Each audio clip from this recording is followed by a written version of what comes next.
নমস্কার, রূপং দেহি চ্যানেলে আজকে আরেকটি নতুন ভিডিওতে তোমাদের সকলকে জানাই অনেক অনেক ভালোবাসা ও ওয়েলকাম। এই যে শাড়িটা দেখছো, এই শাড়িটা দিয়েই আজকে আমি মা লক্ষ্মীকে শৃঙ্গার করাবো। এটা আমার হাতে তৈরি আরেকটি শাড়ি। আজ অক্ষয় তৃতীয়ায় আমি এই মাকে এই শাড়িটাই আজকে পরাবো। তো কিভাবে পরাবো সেটাই স্টেপ বাই স্টেপ এই ভিডিওটির মাধ্যমে আমি তোমাদের সাথে শেয়ার করব। তো সম্পূর্ণ ভিডিওটি দেখতে থাকো। আর হ্যাঁ, শাড়িটা তোমাদের কার কেমন লেগেছে সেটা কিন্তু জানাতে ভুলো না, সেটা অবশ্যই কমেন্ট করে জানিও।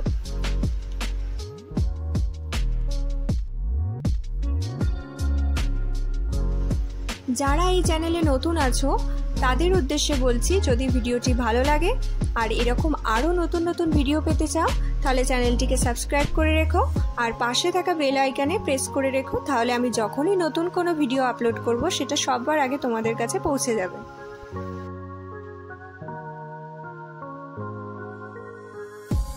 তোমাদের মধ্যে অনেকেই আমাকে কমেন্ট করে জানাও যে দিদি তোমার সাজানো দেখে আমি আমার বাড়ির গৃহলক্ষ্মীকেও এরকমভাবে সাজিয়েছি।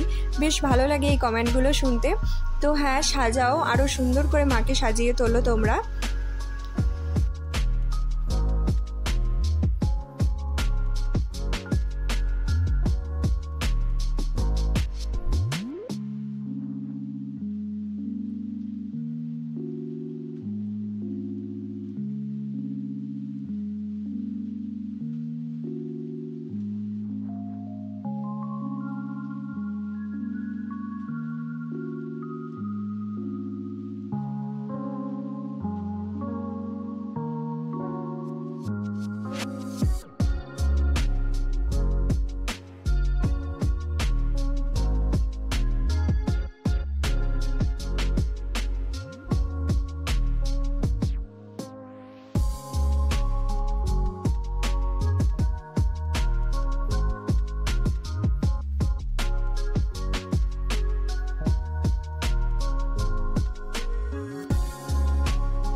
আজকে মা লক্ষ্মী সম্পূর্ণ শৃঙ্গার তোমাদের কেমন লাগলো সেটা কিন্তু অবশ্যই জানিও। আর যদি ভিডিওটি ভালো লেগে থাকে তাহলে লাইক, শেয়ার অ্যান্ড সাবস্ক্রাইব করে দিও।